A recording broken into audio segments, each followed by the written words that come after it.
আমাদের যে জুলাই শহীদ স্মৃতি ফাউন্ডেশন করার কথা ছিল সেটি গঠন করা হয়েছে। সভাপতি হিসেবে আছেন আমাদের মাননীয় প্রধান উপদেষ্টা ডক্টর মোহাম্মদ ইউনূস স্যার। সাধারণ সম্পাদক হিসেবে আছেন শহীদ মুগ্ধর বড় ভাই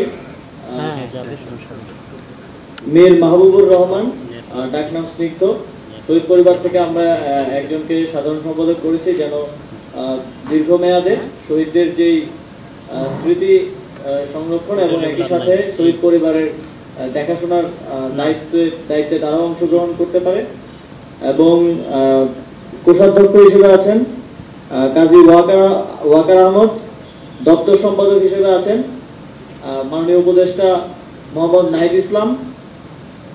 সদস্য হিসেবে আসিফ মাহমুদ সজীব ভুইয়া, আর মাননীয় উপদেষ্টা জনাব নূরজাহান বেগম, মাননীয় উপদেষ্টা জনাব শারমিনেস মুর্শিদ।